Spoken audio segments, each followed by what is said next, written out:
नमस्कार दोस्तों, मैं आपका साथी विपिन भाटी आप सभी का स्वागत करता हूं आज के अपने सेशन में, जो कि होने वाला है मेरे भाई आपका प्रोनाउन का पार्ट 2।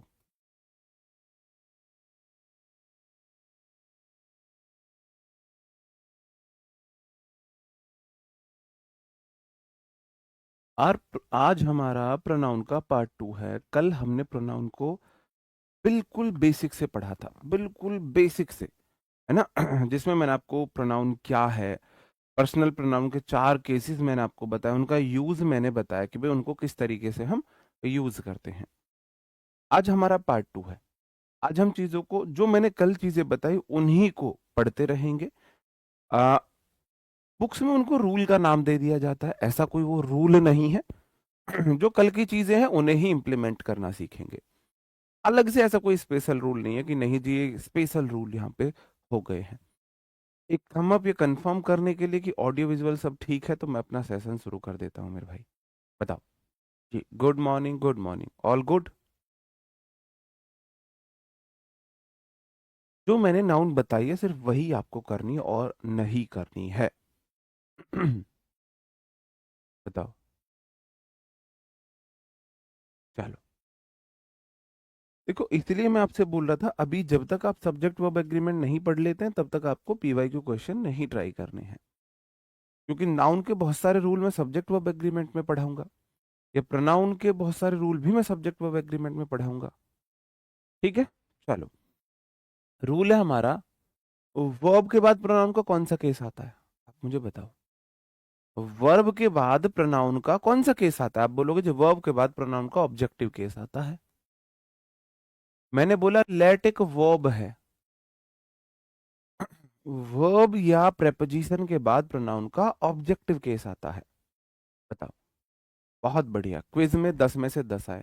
देखो, क्लास करने का जितना फायदा है उतना ही फायदा टेलीग्राम पे क्विज लगाने का है। अगर आप टेलीग्राम पे क्विज नहीं लगाते हो तो फिर मतलब वो मेहनत खराब है फिर मेरी, ये ध्यान रख लेना।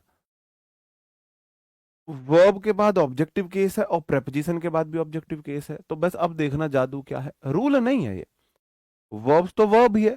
लेट एक वर्ब है, लाइक या तो प्रेपो है या वर्ब है, बिटवीन प्रेपो होता है, बट या तो होता है कंजंक्शन जहां पर बट प्रेपो है, एक्सेप्ट प्रेपो होता है, प्रेपोजिशन होता है, और सारी प्रेपोजिशन के बाद प्रोनाउन का ऑब्जेक्टिव केस आता है। और ये तो वही बात हुई जो हमने कल पढ़ा। तो ये अलग से रूल नहीं है ना। मैं कल के रूल को आपको थोड़ा सा और डिटेल में ले जा रहा हूं, बस इतनी सी बात है। Verb let like between but except prepo के बाद प्रोनाउन का ऑब्जेक्टिव केस आता है, और ये कोई रूल नहीं है। वर्ब के बाद ऑब्जेक्टिव केस ही आता है, लेट एक वर्ब है इसलिए इसके बाद ऑब्जेक्टिव केस आता है। लाइक या तो वर्ब है या प्रेपो है, और आपको पता है वर्ब या प्रेपो के बाद ऑब्जेक्टिव केस आता है। बिटवीन प्रेपोजिशन है इसलिए उसके बाद ऑब्जेक्टिव केस है, और जहां पे बट प्रेपो है इसलिए ऑब्जेक्टिव केस है, और सारी प्रेपोजिशन के बाद तो आता ही ऑब्जेक्टिव केस है। All my friends have plan for the birthday party except he. तो देखो, आप बोलोगे जी ऑल को चाहिए प्लूरल नाउन, तो ऑल माई फ्रेंड्स आया है, सब्जेक्ट प्लूरल, वर्ब भी प्लूरल, इसलिए हैव आया है। हैव हेड को चाहिए V three, plan V three आई है। और प्रेपो है, प्रेपो को चाहिए ऑब्जेक्ट, बोलोगे the birthday party, the article birthday यहाँ पे एडजेक्टिव का फंक्शन कर रहा है, पार्टी मेरी नाउन है, तो ये प्रेपो के ऑब्जेक्ट है। एक्सेप्ट का मतलब होता है के अलावा, के सिवाय। उसके सिवाय सबने पानी पिया, उसके सिवाय सबने मेरी बात को सुना, है ना, उसके सिवाय सबने ये सब किया। तो प्रेपोजिशन का मतलब होता है के अलावा, मतलब एक्सेप्ट का मतलब होता है के अलावा, के सिवाय। ठीक है, तो मेरे सारे दोस्तों ने बर्थडे पार्टी के लिए प्लान किया था सिवाय उसके। एक्सेप्ट क्या है यहाँ पर? प्रेपोजिशन है, प्रेपो है, और आपको पता है प्रेपो के बाद प्रोनाउन का ऑब्जेक्टिव केस आता है, इसलिए यहाँ पर हिम आएगा। बात समझन में आई? बताओ मेरे भाई, आई बात समझन में? नहीं आई? चलो, एक्सेप्ट मतलब नहीं, हाँ को छोड़कर बोल सकते हो, के सिवाय, के अलावा, को छोड़कर, एक ही तो बात है, इसको छोड़कर, इसके सिवाय, इसके अलावा। नेक्स्ट क्वेश्चन है, there is a secret between. Between क्या है? प्रेपो। प्रेपो के बाद यू का सब्जेक्टिव केस भी यू ही होता है, ऑब्जेक्टिव केस भी यू ही होता है। एंड के इधर अगर ऑब्जेक्टिव केस है तो इधर भी ऑब्जेक्टिव केस आएगा, आई की जगह मी आएगा। अब यहां पर एक कंजंक्शन हमारा एंड आया है। एंड से रिलेटेड यहीं पे बता दूं चीजें या बाद में बताऊं? चलो मैं एडजेक्टिव वगैरह की क्लास में बता दूंगा, वैसे यहां थोड़ी सी हिंट दे देता हूं। देखो, एंड है कंजंक्शन, कंजंक्शन करता है जोड़ने का काम, मतलब ये बिचौलिया है। कंजंक्शन क्या होते हैं? कंजंक्शन होते हैं जो जोड़ने का काम करते हैं, बिचौलिया होते हैं। तो दुनिया का सबसे वफादार कंजंक्शन एंड होता है, ये धोखाधड़ी नहीं करता किसी की। मैं आप लोगों के लिए दुआ करूंगा कि आपको अपने शादी के लिए एंड जैसा बिचौलिया मिले। कोई धोखाधड़ी नहीं करता, कोई भी धोखाधड़ी नहीं करता। जैसा बेटी वाला पक्ष ऐसा ही बेटे वाला पक्ष, इसके अंदर छल कपट है ही नहीं। ये वो वाला बिचौलिया नहीं है जो एक रिंग के चक्कर में ना गलत लड़के को गलत लड़की से के साथ बंधवा देता है, वो लड़का नहीं है। कैसे? इसके दोनों तरफ सेम चीज होगी। पहली बात, अगर इसके इधर एक क्लॉज है, मतलब कि ये सब्जेक्ट वो पेयर है, तो इसके इधर भी एक क्लॉज आएगी, इसमें सब्जेक्ट वो पेयर होगा, और उस क्लॉज में भी सेम टेंस रहेगा, सेम टेंस। जो टेंस इधर है वही सेम टेंस इधर होगा। उस टेंस में भी सेम क्या होगा? उस टेंस का सेम आइडिया, पॉजिटिव या निगेटिव दोनों होगा।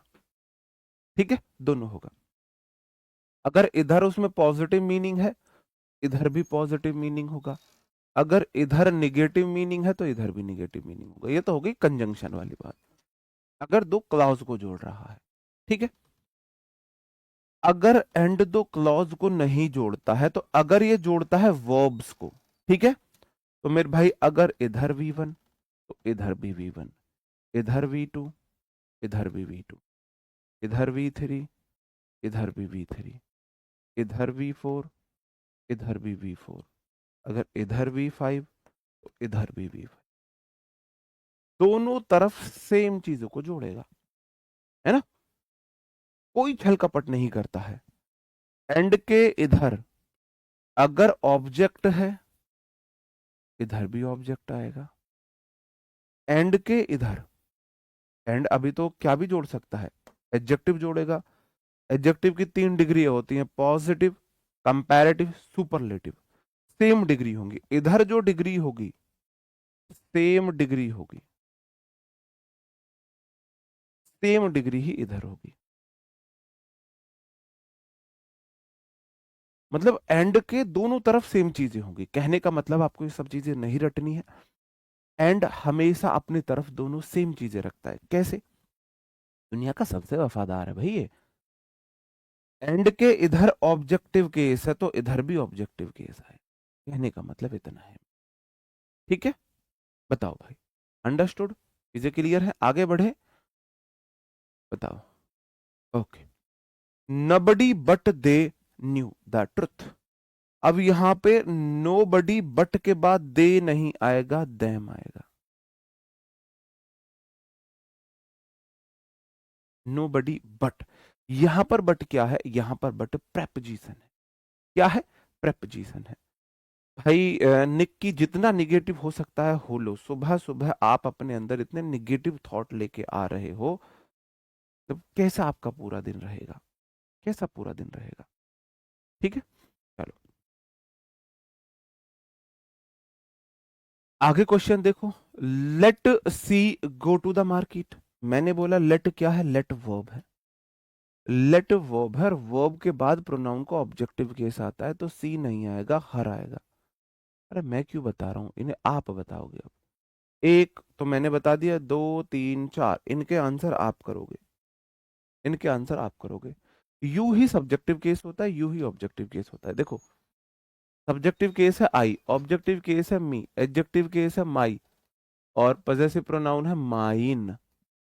यू का सब्जेक्टिव केस भी यू, ऑब्जेक्टिव केस भी यू, एडजेक्टिव केस योर, और पजेसिव प्रोनाउन योर्स। तो इसका दोनों केस सेम होते हैं, सब्जेक्टिव केस भी यू, ऑब्जेक्टिव केस भी यू। बताओ। बेसिक प्रैक्टिस क्वेश्चन रोज देता हूं अपने टेलीग्राम चैनल पर, रोज। टेलीग्राम चैनल का नाम है English by Vipin Bhati sir. कितनी बार बताऊं यार, फिर ना ऐसा लगता है कि मैं कुछ प्रचार सा कर रहा हूँ, फिर हम सेल्समैन बन जाते हैं। इसलिए आपके फायदे के लिए जो चीजें की गई हैं, एक दो बार बता दो, बात खत्म, है ना। चलो।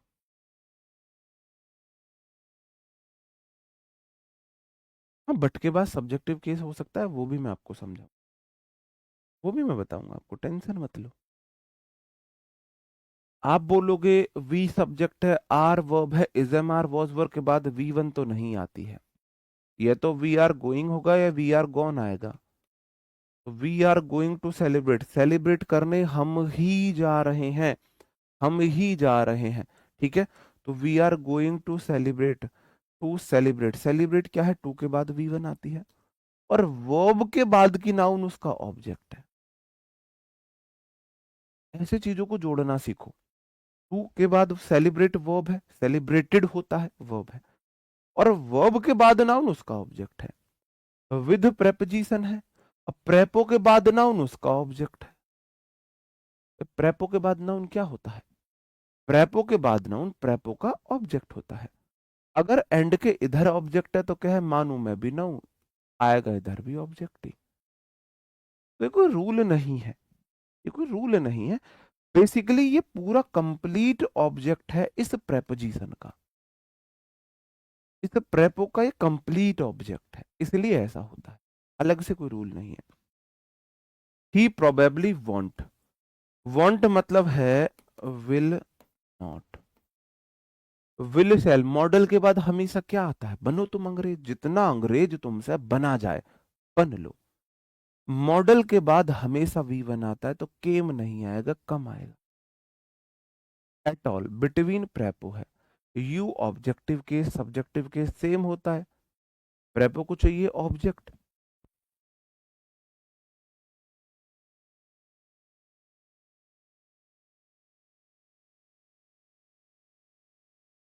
सॉरी, प्रेपो को चाहिए ऑब्जेक्ट। अगर ये सब्जेक्टिव केस तो मानूंगा नहीं मैं, इसका सब्जेक्टिव ऑब्जेक्टिव केस दोनों सेम होते हैं, इसका मतलब ये ऑब्जेक्टिव केस है तो इधर भी ऑब्जेक्टिव केस है, ठीक है। आगे question, the principal ordered the peon to let the boys and I go in. आप बोलोगे the principal ordered the peon, ordered verb है वी टू, द पियोन उसका ऑब्जेक्ट है, टू लेट द बॉयज। अब लेट वर्ब है, verb के बाद noun उसका ऑब्जेक्ट है, लेट वर्ब है, वर्ब के बाद नाउन उसका ऑब्जेक्ट है। अगर एंड के इधर ऑब्जेक्ट है तो एंड के इधर भी ऑब्जेक्ट आएगा, मी आएगा, पहली बात। दूसरी बात, आप मुझे बताओ पीएलई वाले क्या होते हैं, सिद्धांत होते हैं, सिद्धांत। तो सिद्धांत पियोन को बोलेगा या प्रधानाचार्य बोलेगा, बताओ। पियोन जो है, चपरासी जो है, उसको सिद्धांत बोलेगा या प्रधानाचार्य बोलेगा। आप बोलोगे जी प्रधानाचार्य बोलेगा, जितना अंग्रेज तुमसे बना जाए बन लो। क्वेश्चन करने का तरीका होता है क्या, धीरे धीरे तुम्हें बनाऊंगा मैं नन्ना मुन्ना राई, इसे मैं नन्ना मुन्ना राई मेथड बोलता हूँ। द आर्टिकल बोलता है मुझे चाहिए नाउन, चलो नाउन प्रिंसिपल, पीएलई वाला भी होता है, पीएल वाला भी होता है। Ordered we to, the peon उसको ऑब्जेक्ट, टू के बाद वी वन, वर्ब के बाद ऑब्जेक्ट, एंड के इधर ऑब्जेक्ट तो इधर भी ऑब्जेक्ट, वर्ब के बाद नाउन उसका ऑब्जेक्ट, अगर एंड के इधर ऑब्जेक्ट है तो एंड के इधर भी ऑब्जेक्ट आएगा। अब आप बोलोगे पियोन को ऑर्डर प्रधानाचार्य प्रमुख करेगा, सिद्धांत नहीं करेगा, तो मैंने पियोन यहां से समझ गया कि पीएल वाला आना चाहिए। अंडरस्टूड, बात समझ में आई, अंग्रेज नहीं बनना है। अब हम देख लेते हैं बट, बट के बाद सब्जेक्टिव केस भी आ सकता है, ऑब्जेक्टिव केस भी आ सकता है। अब हम कहाँ पे बट के बाद सब्जेक्टिव केस आएगा, कहाँ पे ऑब्जेक्टिव केस आएगा, बहुत इजी है समझना, बहुत इजी है, बिल्कुल भी मुश्किल नहीं है। बट कंजंक्शन भी होता है और बट प्रेपोजिशन भी होता है। जब बट कंजंक्शन होता है इसका मीनिंग होता है लेकिन। जब बट कंजंक्शन, लेट प्रेपो नहीं होता, लेट सिर्फ वर्ब होता है, लेट सिर्फ वर्ब होता है। जब बट कंजंक्शन होता है इसका मीनिंग होता है लेकिन, और जब बट प्रेपो होता है तो इसका मतलब होता है के अलावा, के सिवाय, को छोड़कर, ये मीनिंग होता है। कैसे पता लगाए बट कंजंक्शन है या बट प्रेपोजिशन? बहुत सिंपल है, बहुत आसान है। अगर बट कंजंक्शन या प्रेपोजिशन है तो इसके साथ, सॉरी, अगर बट कंजंक्शन होगा तो यह दो क्लॉज को जोड़ रहा होगा, सब्जेक्ट वर्ब पेयर होगा, सब्जेक्ट वर्ब पेयर होता है। किसने बोला बट सिर्फ कंजंक्शन होता है? बट प्रेपो भी होता है। I subject, want verb, subject verb clause one हो गई, टू कॉल हिम, ये बट है। I subject, don't have verb, clause two. तो यहां बट ने दो क्लॉज को जोड़ा है। जब सेंटेंस में दो क्लॉज हो और बट आए तो बट वहां पर कंजंक्शन होता है।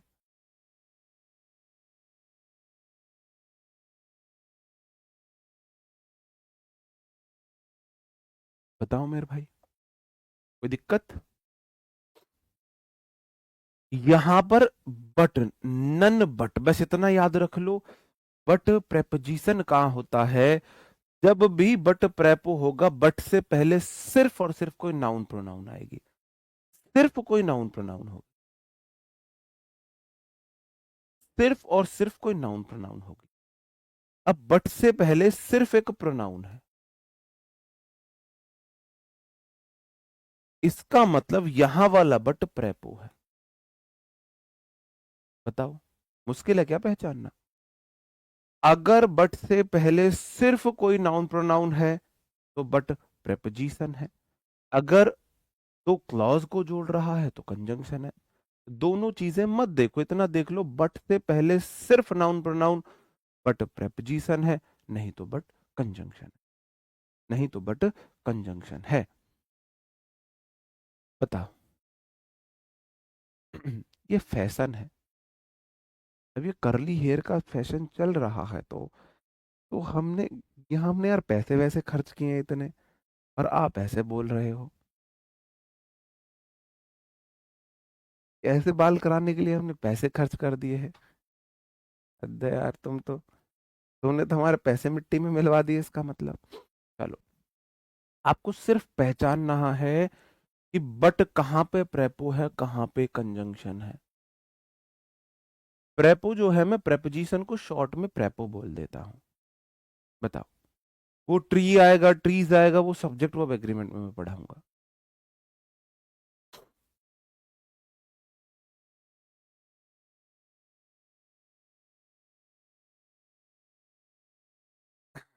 बताओ भाई, तुमने तो हमारे पैसे ना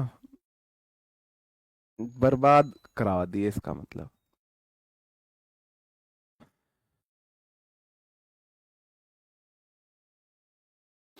बताओ, तीन सेंटेंस, बट कहाँ पे कंजंक्शन है, कहाँ पे प्रेपोजिशन?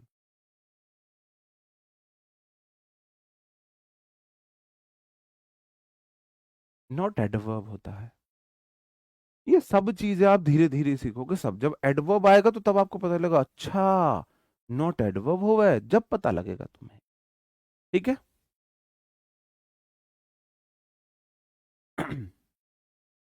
बताओ।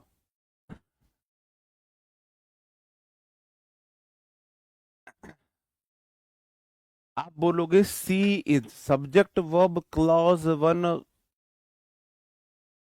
लेक्स वर्ब है।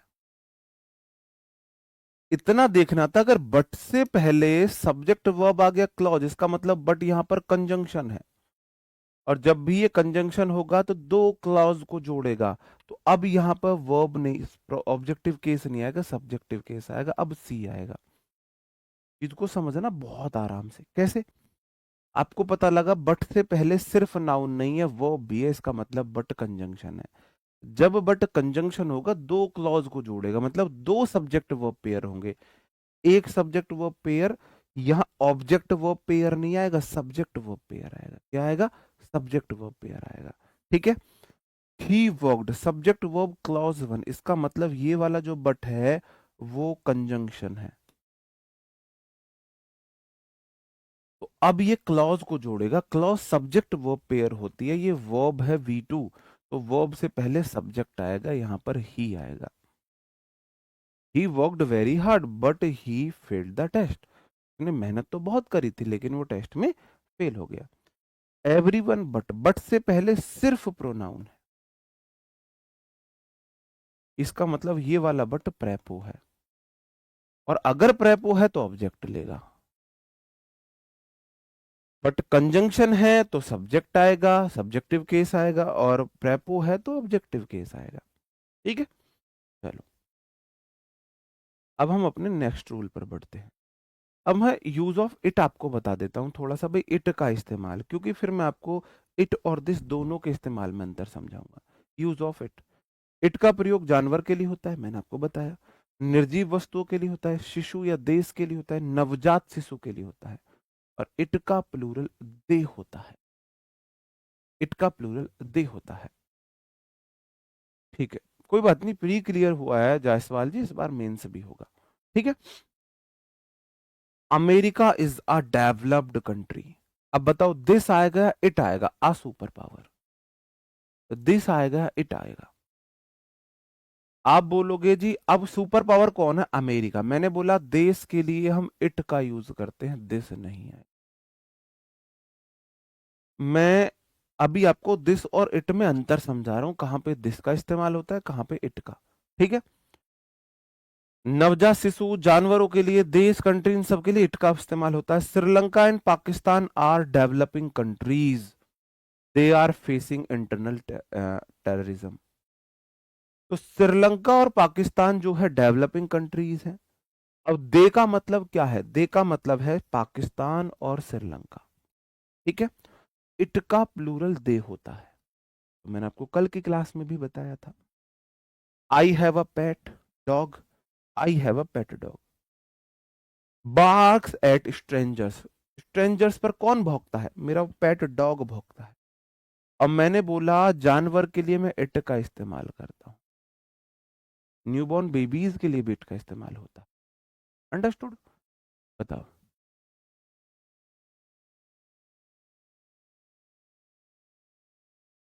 The baby is crying this year, it must be hungry. तो the baby is crying, this तो नहीं आएगा, इट आएगा। या आप यहां पर देखो, यहां बेबी से जेंडर क्लियर नहीं है, बेबी है मेल है फीमेल है, बेबी बॉय है बेबी गर्ल है, तो बेसिकली तो इट आता है। लेकिन मैं अपना एक क्वेश्चन गलत कर देता हूं, मैं ही का इस्तेमाल ही करूंगा।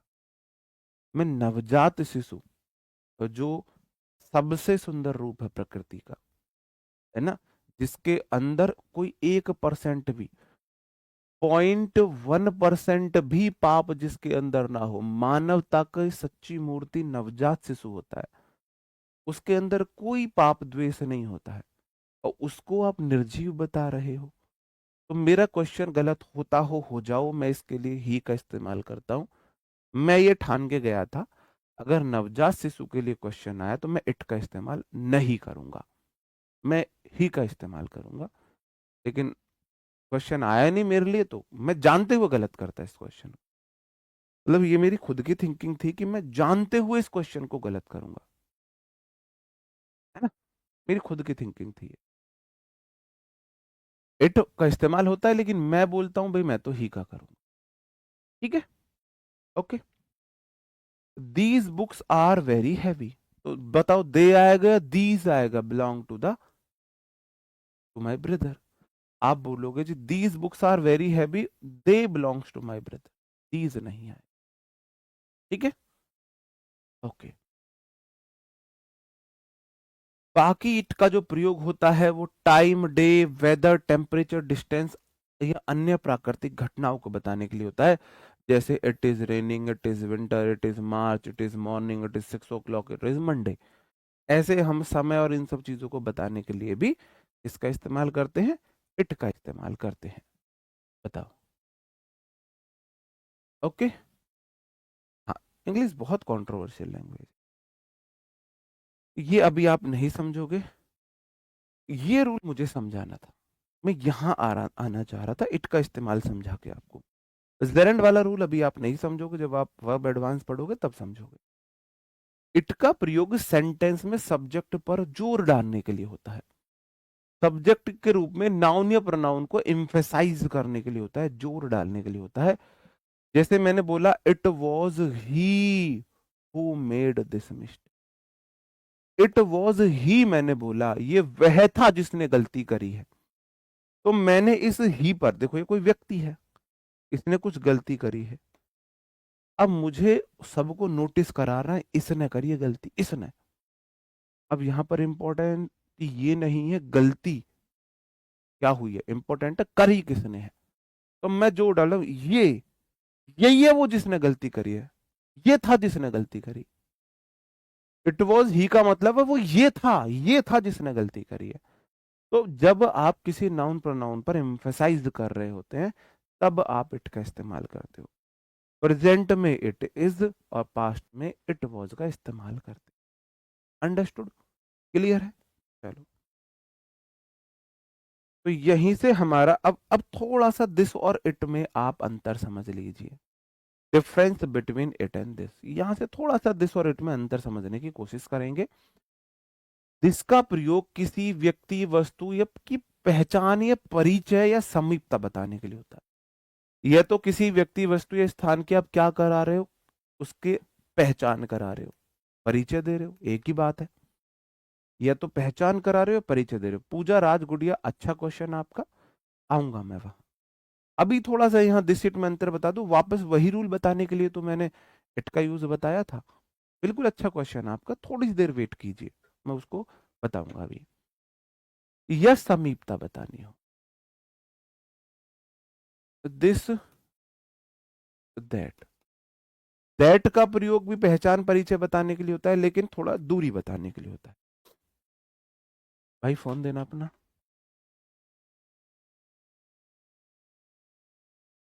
तुम्हें नहीं पता है क्या गैजेट है, मैंने बोला दिस इज अ फोन, मैंने तुम्हें परिचय बता रहा हूं। अब देखो दो फोन है, एक पास है एक नजदीक है, ठीक है, एक पास है एक नजदीक।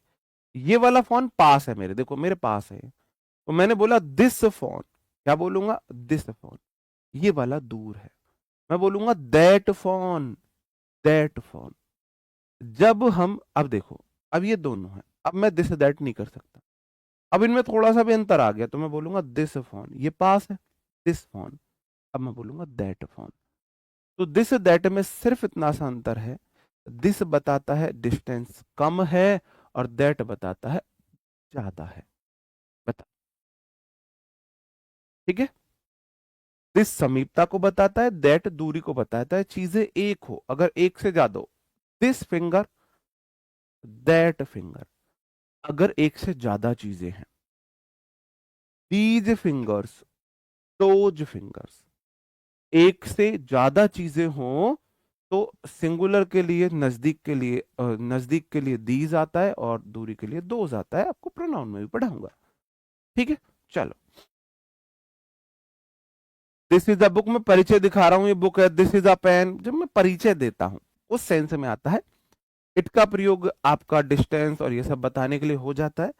अब यहां तक तो ठीक है, अब असली रूप तो यहां पे आता है।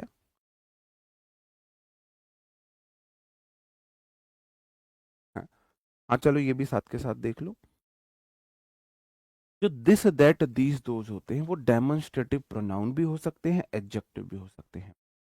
अगर एडजेक्टिव हो सकते हैं, एडजेक्टिव के बाद नाउन आ सकती है ना, तो इसलिए दिस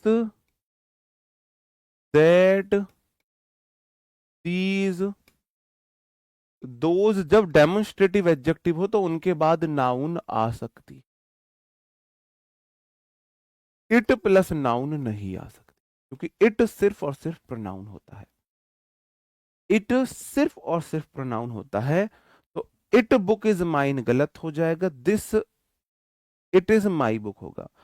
आप ये बोल सकते हो this book is mine. This के बाद नाउन आ सकती है, इट के बाद नाउन नहीं आ सकती। अंडरस्टूड? वो ऐसा है कि this that these those demonstrative adjective भी होते हैं। क्या होते हैं?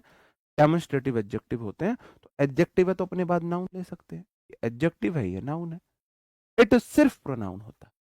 ये डेमोन्स्ट्रेटिव प्रोनाउन भी होते हैं, एडजेक्टिव भी होते हैं। एडजेक्टिव में वापस से पढ़ाऊंगा इसे भी। यहां ये बात आई तो मैंने आपको बता दिया है।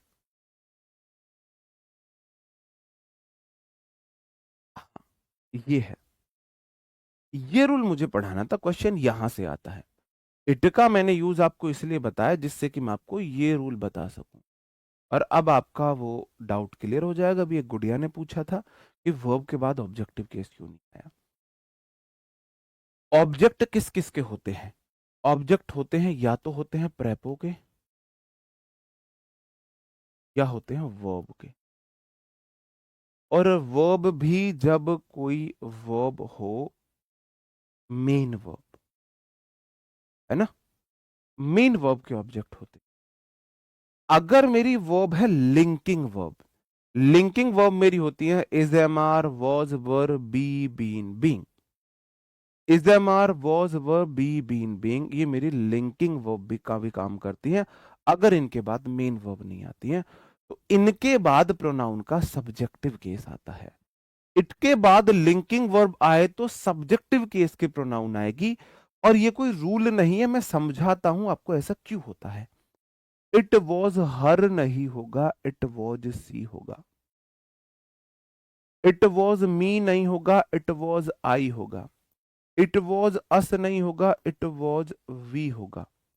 अब आप बोलोगे सर जी अभी आपने बताया लिंकिंग वर्ब और मेन वर्ब का क्या चक्कर है, हेल्पिंग वर्ब का क्या चक्कर है। मैंने बोला आई एम अ टीचर। अब मैंने बोला I am teaching you English. दो सेंटेंस आपके सामने है, तो दोनों में ही मैंने एम का इस्तेमाल किया। अब दोनों में हम अंतर समझते हैं। ये सब्जेक्ट है, सबको पता है। मेरी क्लास के किसी भी स्टूडेंट को ये डाउट नहीं होगा कि सर जी ये सब्जेक्ट है, सब्जेक्टिव केस है। यहां पर भी एम आया है, यहां पर भी एम आया। जब भी इजमार वॉज वर के बाद मेन वर्ब आ जाए तो इजमार वॉज वर हेल्पिंग वर्ब बन जाती है। वहां तक तो कोई एतराज नहीं है। इजमार वॉज वर के बाद या तो आईएनजी आ जाए या V3 आ जाए तो ये मेन वर्ब है, ये हेल्पिंग वर्ब है। जब इजमार वॉज वर अकेली सेंटेंस में आए तो इसका मतलब यही मेन वर्ब है, और तब ये लिंकिंग वर्ब कहलाती है।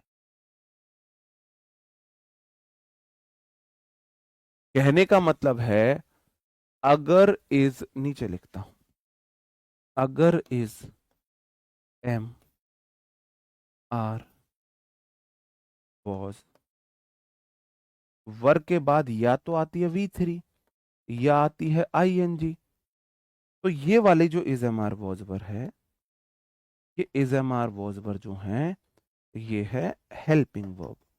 तो प्लस इनके बाद आता है ऑब्जेक्ट। अंडरस्टूड?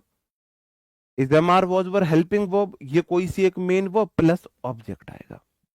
वहीं पर अगर is am are was were के बाद या तो आए कोई नाउन या आए कोई एडजेक्टिव, तो ये जो मेरी is am are was were है ये मेरी लिंकिंग वर्ब कहलाती है। क्या कहलाती है? लिंकिंग वर्ब कहलाती है। अब लिंकिंग वर्ब नाम क्यों दिया, और इसके बाद सब्जेक्टिव केस आता है। और ये रटने की चीज नहीं है, दोनों चीजें अभी आपको मैं समझाऊंगा। क्यों समझाऊंगा? आप बोलो I am a teacher. Teacher कौन है? टीचर कौन है बताओ। ऑब्जेक्ट और सब्जेक्ट कॉम्प्लीमेंट में अभी मैं आपको अंतर समझाऊंगा। सब्जेक्ट कॉम्प्लीमेंट, कॉम्प्लीमेंट क्या होता है? पूरक। जो किसी चीज में कुछ ऐड करे, जो किसी चीज में कुछ ऐड करे, वो सब्जेक्ट कॉम्प्लीमेंट होता है, जो सब्जेक्ट में ऐड करे। टीचर कौन है? आई ही टीचर है। ये टीचर आई के बारे में बता रहा है, ये तो सब्जेक्ट के बारे में बता रहा है। आई ही टीचर है, सब्जेक्ट ही टीचर है, तो यहां वाला टीचर सब्जेक्ट कॉम्प्लीमेंट है।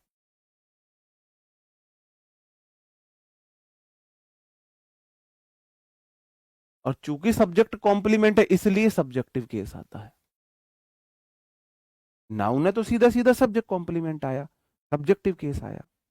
ठीक है, ओके। यहां आई ही टीचर है, सब्जेक्ट ही टीचर है, तो सब्जेक्ट के बारे में टीचर को बताया गया। आई के बारे में टीचर ने बताया कि आई एक टीचर है, सब्जेक्ट के बारे में बताया, तो वो सब्जेक्ट कॉम्प्लीमेंट है। अब नाउन है तो सब्जेक्टिव ऑब्जेक्टिव केस सेम होते हैं, लेकिन अगर प्रोनाउन होता, बताओ, तो मैं ऑब्जेक्टिव केस नहीं लगा। अभी समझाऊंगा। आई एम टीचिंग यू, आई अलग व्यक्ति है, यू अलग व्यक्ति है। मैं अलग हूं, तुम अलग हो, मैं अलग हूं, तुम अलग हो। आई सब्जेक्ट ने टीच करने का एक्शन किया, उस एक्शन को रिसीव तुमने किया। डूअर होता है सब्जेक्ट, क्लास 1 में बताया था डूअर, और रिसीवर होता है ऑब्जेक्ट। तुम रिसीवर हो, तुम ऑब्जेक्ट हो। एक्शन हुआ है टीचिंग का, किया किसने? आई ने, तो आई सब्जेक्ट। रिसीव किसने किया? यू ने, यू ऑब्जेक्ट।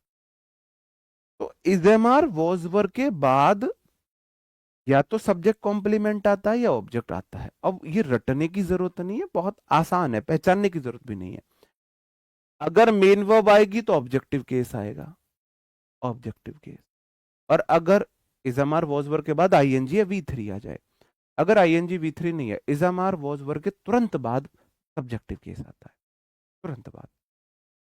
ठीक है, नहीं, मॉडल हमेशा ही हेल्पिंग वर्ब होती है, हमेशा ही हेल्पिंग वर्ब होती है। लिंकिंग वर्ब इजमार वॉजवर बी हो सकती है, इजमार वॉजवर और बी के रूप में लिंकिंग वर्ब आती है। अब ये बात मैं आपको यहां समझाता हूं वापिस से। इट वॉज सी, जो बोला ना ये सी थी, सी को ही आपने इट बोला है, सी के बारे में ही इट बोला गया। ये सी थी, ये वो थी जिसने पार्टी हमारे लिए अरेंज की थी। बताओ, मैंने बोलो ये वो थी जिसने पार्टी अरेंज करी, तो इट मतलब ये, और सी और इट दोनों एक ही हैं। आपने सी को जोड़ डालने के लिए ही इट बोला है, उसको ही आपने इट बोला है। ठीक है, अंडरस्टूड है। मॉडल के बाद हमेशा वी1 आएगी ही आएगी। जो सिर्फ हेल्पिंग वर्ब होते हैं उनके बाद मेन वर्ब जरूर आती है। मॉडल सिर्फ हेल्पिंग वर्ब है, वो उससे अलग कुछ हो ही नहीं सकते, उनके बाद मेन वर्ब भी आती है। जो जितने मेरे मॉडल्स होते हैं ये सिर्फ और सिर्फ हेल्पिंग वर्ब होते हैं, और हेल्पिंग वर्ब के बाद हमेशा मेन वर्ब आती है, इसलिए मॉडल के बाद हमेशा वी1 आती है, हमेशा वी1 आती है। चलो, it was I who did it. अब भाई कौन था जिसने किया? इट ही आई है। आप आई को जोर डालने के लिए इट बोल रहे हो, ये वो था जिसने किया, ये वो था। अब ये तो होगी समझने वाली बात। सब्जेक्ट कॉम्प्लीमेंट जो सब्जेक्ट के बारे में इंफॉर्मेशन दे, वो सब्जेक्ट कॉम्प्लीमेंट। जो सब्जेक्ट के बारे में इंफॉर्मेशन दे वो सब्जेक्ट कॉम्प्लीमेंट। जो एक्शन को रिसीव करे वो ऑब्जेक्ट है। अब आप मेरे को, ऑब्जेक्ट कॉम्प्लीमेंट भी होते हैं, आप मेरे को बताना कि सब्जेक्ट कॉम्प्लीमेंट है ऑब्जेक्ट है।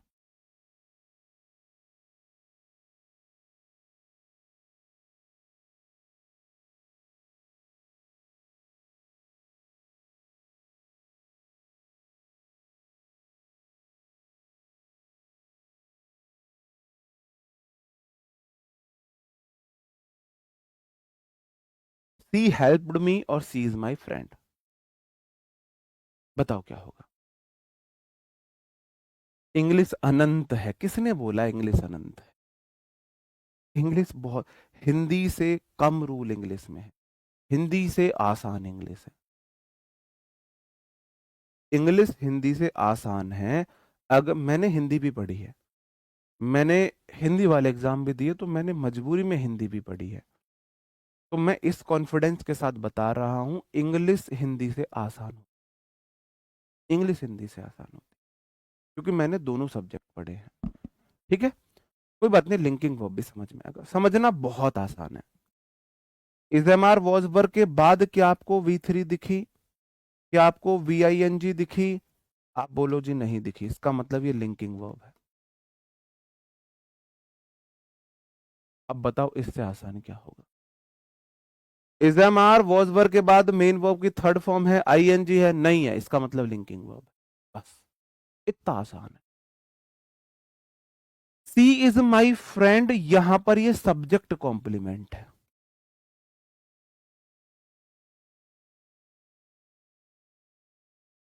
पता कैसे चला? माई फ्रेंड कौन है? माई फ्रेंड ही सी है, सब्जेक्ट ही माई फ्रेंड है, सब्जेक्ट के बारे में ही एडिशनल इंफॉर्मेशन बताई गई है, कई और के बारे में नहीं बताई गई। सब्जेक्ट के बारे में ही एडिशनल जानकारी दी गई है, इसका मतलब सब्जेक्ट के बारे में जो बता रहा है वो सब्जेक्ट कॉम्प्लीमेंट है ना। अब सी हेल्प्ड मी, सी सब्जेक्ट, हेल्प्ड वर्ब है, वर्ब V2 है, एक्शन हो गया, यहां पर एक्शन हो गया मेरे भाई। हाँ, मेन वर्ब बोल सकते हो, लिंकिंग वर्ब बोल सकते हो, is am are was verb, जहां मेन वर्ब हो वहीं लिंकिंग वर्ब है वो। अब आप बोलोगे सी सब्जेक्ट है और मी ऑब्जेक्ट है, क्यों? सी अलग व्यक्ति है, मी अलग व्यक्ति, दोनों अलग अलग व्यक्ति हैं। क्या सी मी एक हो सकते हैं? सी अलग व्यक्ति है, सी अलग व्यक्ति, ये सी है और ये मी है। सी हेल्प मी, सी ने एक्शन किया मदद करने का, मैंने उसे रिसीव किया। सब्जेक्ट होता है डूअर, रिसीवर होता है ऑब्जेक्ट, तो यहां वाला मी ऑब्जेक्ट है। ये तो होगी थोड़ा सा उन स्टूडेंट्स के लिए जो सच में समझना चाहते हैं और जिनको समझना है ही नहीं। भाई इट ही लगाना है, वो कह रहा हूं मेरा क्वेश्चन गलत हो मैं तो इसलिए ही लगाता हूं, नवजात शिशु के लिए इट लगाना है, इट लगाना है।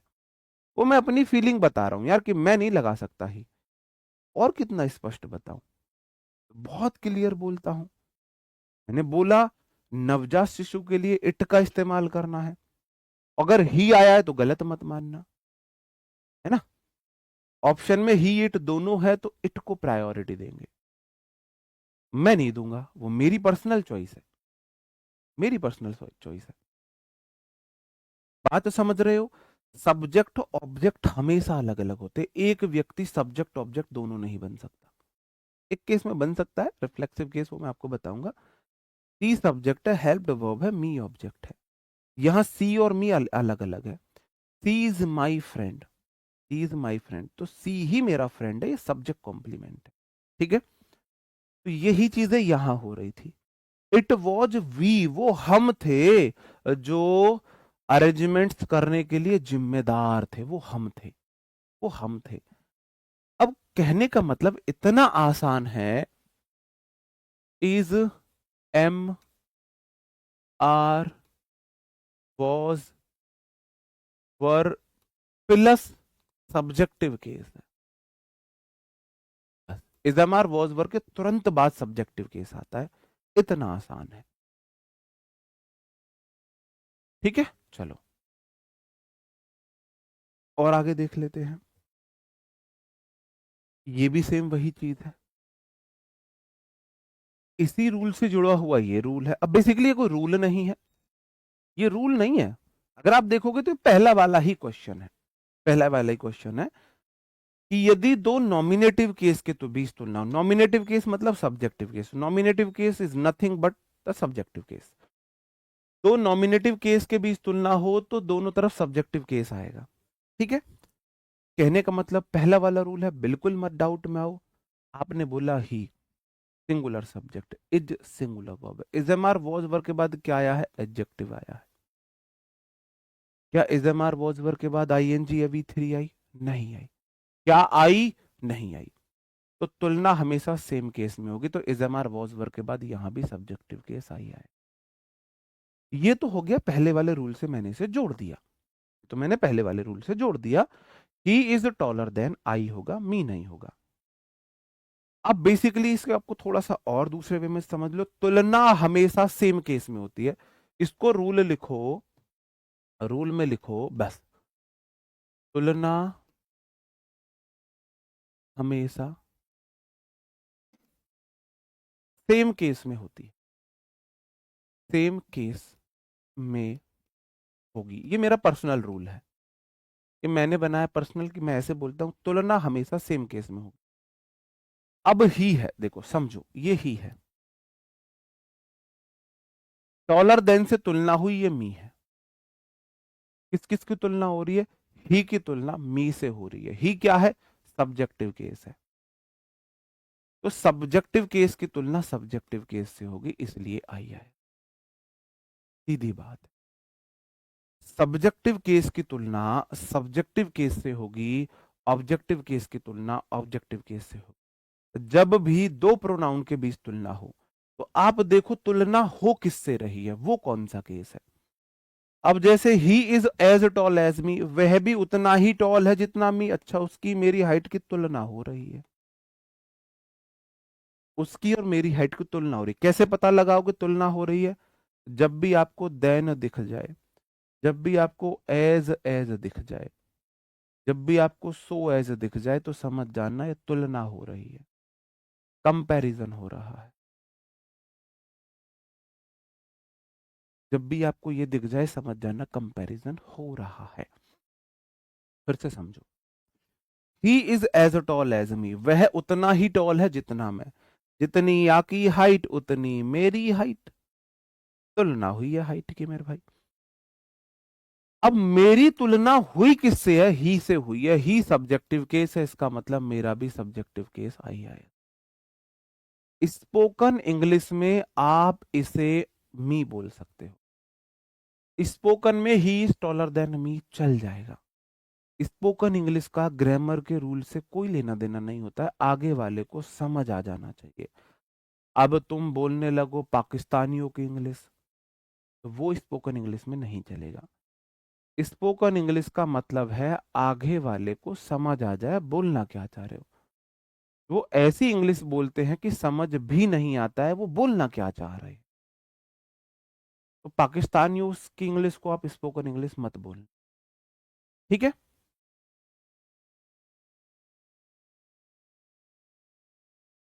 V2 V1 V3 V4 V5 क्या होता है, मैं क्लास 1 2 में समझा चुका हूँ भाई साहब। इसलिए बोलता हूँ, एक टीचर बहुत प्लानिंग करता है आपके लिए, बहुत प्लानिंग करता है। कि पहले मेरे को देखो, टीचर की प्लानिंग देखना, पहले मेरे को पार्ट्स ऑफ स्पीच पढ़ानी है, फिर बेसिक्स पढ़ाने हैं, फिर नाउन पढ़ाना है, फिर प्रोनाउन पढ़ाना है। नाउन प्रोनाउन सब्जेक्ट होते हैं, इसलिए बाद में सब्जेक्ट वर्ब एग्रीमेंट पढ़ाऊंगा, वर्ब बेसिक पहले पढ़ा दूं। वो इतनी प्लानिंग करता है कि ये सारी चीजें इंटरकनेक्ट हो जाए। पार्ट्स ऑफ स्पीच में नाउन आ जाए, नाउन प्रोनाउन सब्जेक्ट बनते हैं, सब्जेक्ट सिखा दूं, वर्ब बेसिक सिखा दूं, फिर सब्जेक्ट वर्ब एग्रीमेंट सिखा दूं। और तुम सबका गुड़ गोबर कर देते हो, पहली क्लासेस को स्किप कर देते हो, फिर बीच में सर जी ये वाला बता दो, ये वाला बता दो। एक टीचर इतनी प्लानिंग आपके लिए करता है, तुम सारी प्लानिंग पे पानी फेर देते हो। तो बीच से क्लास नहीं लेनी है, आप ऐसे बीच में आके एंट्री मार दोगे, नहीं चलेगा काम। अब तक जो क्लासेस कराई है वो क्लासेस उसी सीक्वेंस में देखो, तब समझ आएगा। टीचर पागल नहीं है कि उसके मन में जो आया, आज उसने सस्ते नशे कर लिया, आज मन कर रहा है प्रोनाउन पढ़ाने लग गया, नहीं। एक लॉजिक है प्रोनाउन पढ़ाने का, पहले उसका एक लॉजिक है, पहले नाउन पहले पढ़ाने का उसका एक लॉजिक है। पहले उसने वर्ब बेसिक ही पढ़ाई है, कंप्लीट वर्ब नहीं पढ़ाई है। बहुत लॉजिक से वो पढ़ाता है ना। मैं तो बहुत प्लानिंग लॉजिक करता हूँ, इसके बाद ये अच्छा समझ आएगा, इसके बाद ये मैं लिंक कर सकता हूँ चीजों को, ऐसे सोच सोच के पढ़ाता हूँ। अब आप लोग सारा गुड़ गोबर करना चाह रहे हो, मैं क्या करूं। You are not as good as me, बताओ। तो यू आर नॉट, तुम उतने अच्छे नहीं हो जितना मैं। तुम्हारी तुलना मेरी तुलना, तुम्हारी तुलना मेरे से हो रही है। तुलनात के लिए एज एज आ गया, मैंने बोला एज एज आ जाए, सो एज आ जाए, देन आ जाए, मतलब तुलना हो रही है, तुलना हो रही है। फिर तो मैं रिवीजन कराने में रहता रहूंगा, फिर तो मैं रिवीजन ही कराता रहूं। सर सारा रिवीजन करा दो, भाई खुद भी कुछ करोगे नहीं करोगे। ऐसे तो सिलेबस 1 साल में भी पूरा नहीं होगा मेरे भाई। अच्छे से समझाना, अच्छे से पढ़ाना मेरी जिम्मेदारी है, प्रैक्टिस कराऊंगा वर्कशीट के थ्रू, वहां खुद ही रिवीजन हो जाएगा। आप बोलो तुलना हुई, मी नहीं आएगा, आई आएगा। क्यों? यहां पर आर वर्ब है, वर्ब से पहले यू सब्जेक्टिव केस है। तो मेरी तुलना यू से हुई है, यू सब्जेक्टिव केस है, तो मेरा भी सब्जेक्टिव केस आएगा। I know better than him, मैं जानता हूं उससे अच्छा। ये क्वेश्चन ना कंट्रोवर्शियल है, ये क्वेश्चन कंप्लीट ही नहीं है, क्वेश्चन कंप्लीट ही नहीं। ठीक है, चलो ये बात समझ में आई। अभी आपको दूसरी बात और भी अच्छे से समझ में आएगी, ये फटाफट आप मुझे इनके आंसर्स करते चले जाओ। इनके आंसर्स फटाफट नहीं, हैव मेन वर्ब होती है या फिर हेल्पिंग वर्ब होती है, हैव लिंकिंग वर्ब नहीं होती है। हैव पोजेशन को दिखाती है। अगर मेन वर्ब है तो उसके 5 मीनिंग होते हैं, eat, drink, own, possess, spend time. Have के 5 मीनिंग हो गए। हैव के लिए स्पेशल क्लास लगाऊंगा आप लोगों को, एक क्लास में सिर्फ और सिर्फ हैव पढ़ाऊंगा और कुछ नहीं पढ़ाऊंगा।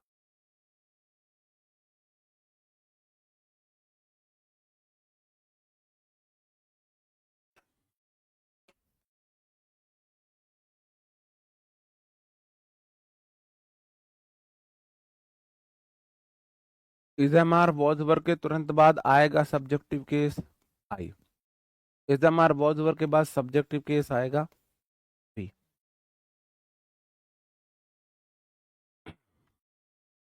सी रन्स फास्टर देन आई, तुलना हुई है मेरी सी से। You are much wealthier than, they की तुलना वी सब्जेक्टिव केस आएगा। माई ब्रदर सब्जेक्टिव केस है, works harder than they do. तुलना हमेशा सेम केस से, तुलना हमेशा सेम केस से होगी। दे कि माई, मेरे भाई की तुलना उनसे हुई है, उनकी तुलना मेरे भाई से हुई है, मेरे भाई सब्जेक्टिव केस है, सब्जेक्टिव केस में उनकी तुलना हमसे हुई है। ठीक है, सेम केस में। क्या हमेशा सब्जेक्टिव केस आएगा? नहीं। अगर दो ऑब्जेक्ट के बीच तुलना हो जाए तो ऑब्जेक्टिव केस भी आएगा। क्वेश्चन देख लो, सी सब्जेक्ट, ध्यान से समझना, एक ही समझाऊंगा, दो तुम्हें खुद करने हैं। क्या है? सी है सब्जेक्ट, सिंगुलर सब्जेक्ट है, लाइक V5 है, वर्ब में ऐसे ही है, क्या है? वर्ब है। तो वर्ब के बाद वाला यू क्या है? आप मुझे बताओ, ये सब्जेक्टिव केस है या ऑब्जेक्टिव केस? ये वाला यू सब्जेक्टिव केस है, ऑब्जेक्टिव केस? बताओ मुझे। सब्जेक्टिव केस है या ऑब्जेक्टिव? स्पोकन इंग्लिश में सब चल जाता है। वेल्दियर होगा, वेदर लिखा हुआ है क्या? टाइपिस्ट ने गलती करी है।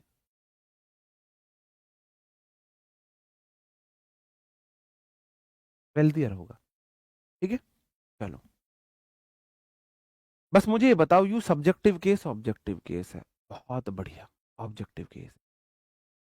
एज मच एज से तुलना हुई, अब बताओ क्या है? एज मच एज से तुलना हुई, यहां हुई तुलना।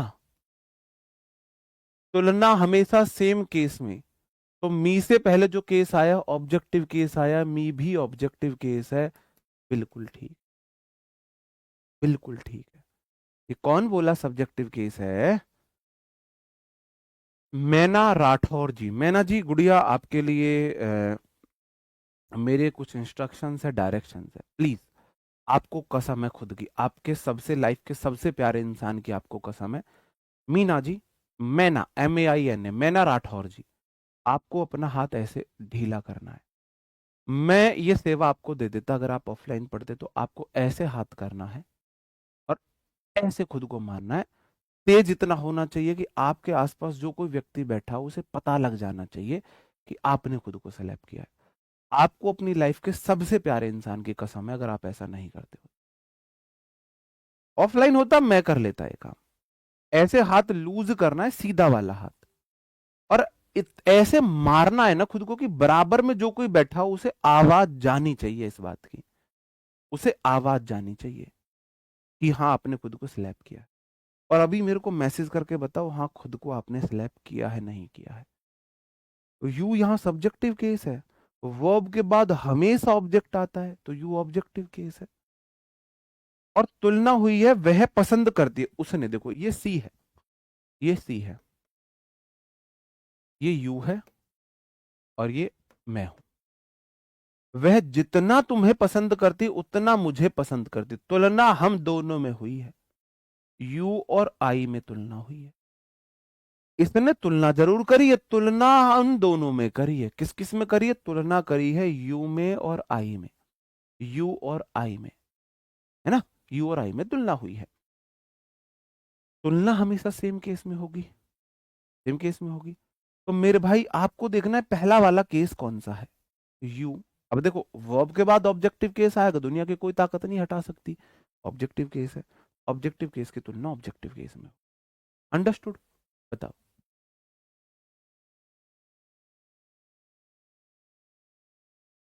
नहीं नहीं, वो गुड़िया जिसने गलती करी है वही, अब मेरे को मैसेज करो कि हाँ सर मैंने मार लिया है थप्पड़, लेकिन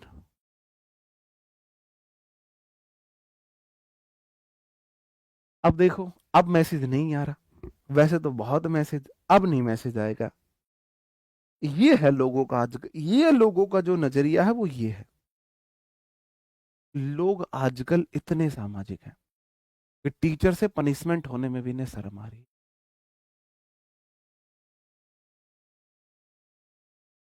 सर किया मैंने जैसा आपने कहा, लिटरली ठीक है, थैंक यू। आपने खुद को पनिशमेंट दिया उसके लिए आपको थैंक यू। ठीक है, चलो। ही सब्जेक्ट है, एप्रिशिएटेड वी टू है। मैना जी बताओ यहां पर मी सब्जेक्टिव केस है या ऑब्जेक्टिव केस है। अब आपको पता लगेगा मैंने से क्यों करा है। देखो नॉर्मल बातें हमारे यहां रहे, यहां दिमाग में, अगर आपने कुछ स्पेशल किया, कुछ उस चीज को एम्फेसाइज कर दिया तो वो चली जा यहाँ सबकॉन्शियस माइंड में, पीछे वाले दिमाग में, यहाँ पीछे बस जाती है। यहाँ की चीजें 1 घंटा 2 घंटा 1 दिन 2 दिन रहती है, जो चीज यहाँ चली गई वो महीनों सालों रहती है, महीनों सालों रहती है। ठीक है, तो मैं ये ऐसा इसलिए करता हूं कि ये बातें आपके यहां ना रह के यहां चले जाए। अब बाकी स्टूडेंट भी कभी नहीं भूलेंगे कि भाई वर्ब के बाद ऑब्जेक्टिव केस आता, अब नहीं भूलेंगे वो। तो मैं ऐसा इसलिए करता हूँ चीजें एम्फेसाइज कर सकूं, आपके सबकॉन्शियस माइंड परामस्तिष्क यहां तक चीजों को पहुंचा सकूं, है ना। ये सब्जेक्ट अप्रिशिएटेड वर्ब है, वर्ब के बाद प्रोनाउन आएगा तो ऑब्जेक्टिव केस आएगा, मी ऑब्जेक्टिव केस है। एज एज से तुलना हुई, तुलना सेम चीज में होती है, सी की जगह हर आएगा, तुलना हमेशा सेम चीज में। बताओ, अंडरस्टूड है?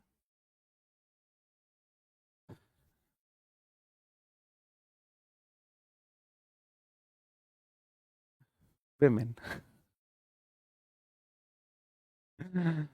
अब ये कोमल गुड़िया है कोई, अब वो बोल रही है सर जी वो सब्जेक्टिव केस, अब बताओ मैं क्या करूं, बताओ मैं क्या करूं, आप ही मुझे बताओ मैं क्या करूं। हम बॉयज, देखो किसी बॉयज ने गलत आंसर नहीं दिया, फिर आप बोलते हो सर जी आप गर्ल्स के लिए ऐसा बोलते हो, फिर आप बोलते हो सर जी आप गर्ल्स के लिए ऐसा बोलते हो। फिर मुझे वो डायलॉग याद आता है, one drunk man is more intelligent then 10 wise women. मेरे को वो डायलॉग याद आ जाता है। लिटरली नहीं लेना है, हंसी मजाक में लेना है ना। गुड़िया एप्रिशिएटेड वर्ब के बाद ऑब्जेक्टिव केस ही आता है, और मी तो है ही ऑब्जेक्ट, मी तो है ही ऑब्जेक्ट। ठीक है, चलो जी बताओ। ठीक है, माई फादर सब्जेक्ट है, लव्स वर्ब है, V5 है, लव में एस लगाया V5 हो गया, लव मतलब प्यार करना, एप्रिशिएट प्रशंसा करना, लाइक्स पसंद करना, एक्शन है ये। ठीक है, चलो। My father loves my brother क्या है यहां पर, बताओ, ऑब्जेक्ट है या सब्जेक्ट है। अब मैं बॉयज के आंसर देखूंगा, गर्ल्स ने अपनी पावर दिखा दी। अब बॉयज का आंसर चाहिए मुझे। मुझे बताओ माई ब्रदर सब्जेक्ट है ऑब्जेक्ट है, नाउन सेम होती है, जैसे यू का सब्जेक्टिव केस भी वही ऑब्जेक्टिव केस भी वही, ऐसे ही नाउन सेम केस में होता है।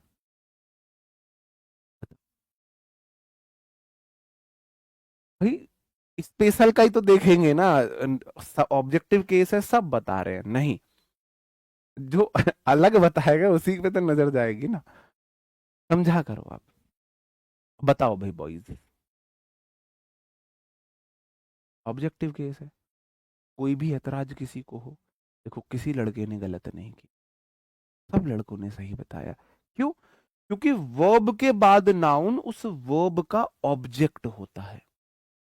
अब मोर देन से होगी तुलना, हुई या नहीं हुई? तुलना ऐसे ही लिखा जावे है ना, मोर देन से होगी तुलना। अब मैंने बोला जिससे भी तुलना होगी वो सेम केस में होगी, मेरे भाई की तुलना मेरे से हो रही है, मेरा भाई ऑब्जेक्टिव केस है, तो मैं भी ऑब्जेक्टिव केस आएगा। मेरे पापा मोसू ज्यादा मेरे भाई ये प्यार करें, ये इसका हिंदी मीनिंग है। My father loves my brother more than me. My father, मेरे पापा प्यार करते हैं मेरे भाई को मेरे से ज्यादा, मेरे से ज्यादा। अंडरस्टूड? बात समझन में आई?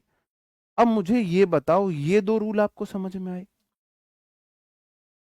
कि जब तुलना सब्जेक्टिव केस की, देखो अब देखो वापस से मैं रूल बता रहा हूं आपको, अब क्रिस्टल क्लियर हो जाएगा आपको। देखो आपने बोला टॉलर देन से तुलना हुई, तो बाद में है ऑब्जेक्टिव केस, पहले ढूंढो पहले क्या है, आप बोलो जी सब्जेक्टिव केस, तो सब्जेक्टिव केस की तुलना subjective case. As a tall as से तुलना हुई, तुलना हुई किससे हुई? पहले वाला केस देखो, मी से पहले कौन सा आया? ही सब्जेक्टिव केस है, सब्जेक्टिव केस की तुलना सब्जेक्टिव केस से। तुलना हुई है, ये तो क्वेश्चन ही गलत था, तुलना हुई है, मी ऑब्जेक्टिव केस है, आपको पहले वाला देखना है, पहला सब्जेक्टिव केस है, सब्जेक्टिव केस की तुलना सब्जेक्टिव केस। ठीक है? और यहां आपको कैसे देखना है? यहां आपको देखना है तुलना हुई है, तुलना हुई है, यहां हो गई तुलना, कंपैरिजन हुआ है। अब पहले वाला केस देखो, पहले कौन सा केस आया? यू आया है, लेकिन यू वर्ब के बाद आया, इसका मतलब यू ऑब्जेक्ट है। ऑब्जेक्टिव केस की तुलना ऑब्जेक्टिव केस। आपने बोला एज मच एज कंपैरिजन तो हुआ है, अब आप देखो पहले कौन सा केस है? मी ऑब्जेक्टिव केस है, ऑब्जेक्टिव केस की तुलना ऑब्जेक्टिव केस से। आप बोलोगे जी मोर देन कंपैरिजन तो हुआ है, आप देखो पहला कौन सा केस है? माई ब्रदर तो सब्जेक्ट भी हो सकता है ऑब्जेक्ट भी हो सकता है, क्वेश्चन इधर से पढ़ा। लव्स वर्ब है, वर्ब के बाद ऑब्जेक्ट है, ऑब्जेक्टिव केस की तुलना ऑब्जेक्टिव केस से। समझ आया? कहो हाँ। बताओ। हम अब कि हाँ सर हम समझ गए। हमें देखना है जहां तुलना हुई है तो उससे पहले वाला प्रोनाउन कौन सा है।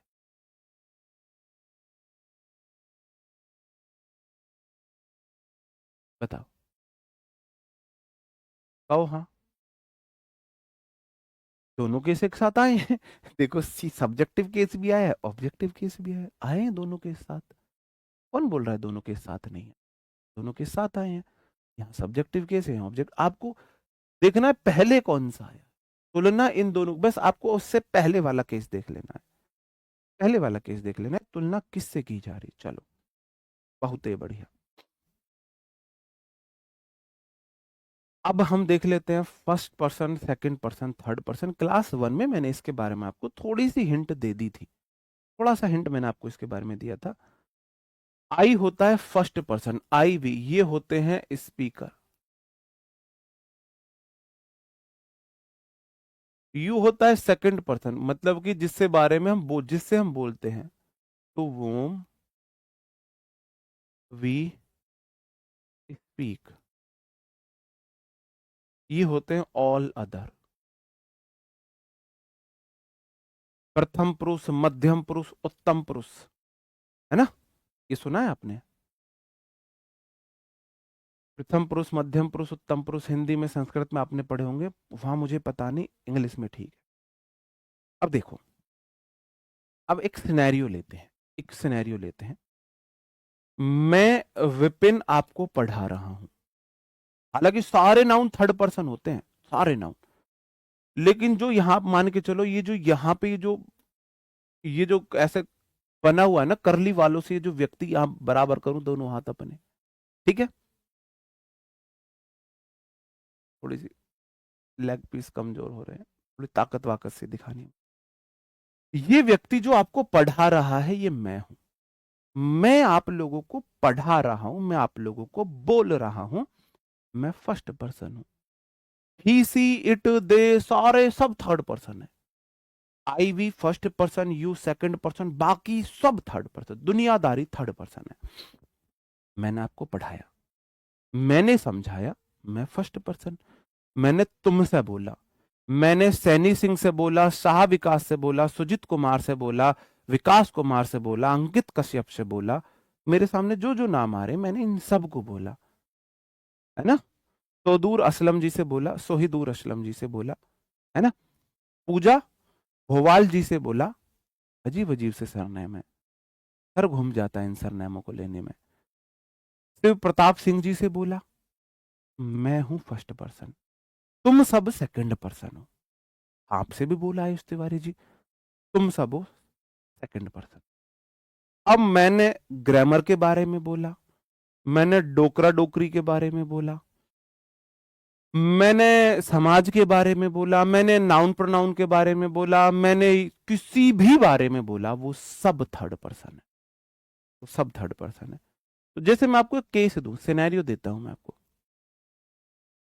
एक दुल्हन है, नई नई शादी हुई है, अपनी मम्मी से बात कर रही है। फर्स्ट पर्सन कौन है? फर्स्ट पर्सन कौन है, बताओ मुझे। एक लड़की अपनी शादी के बाद ससुराल से अपनी माँ से बात कर रही है, मुझे बताओ फर्स्ट पर्सन कौन है? बताओ, बताओ फर्स्ट पर्सन कौन? बताओ।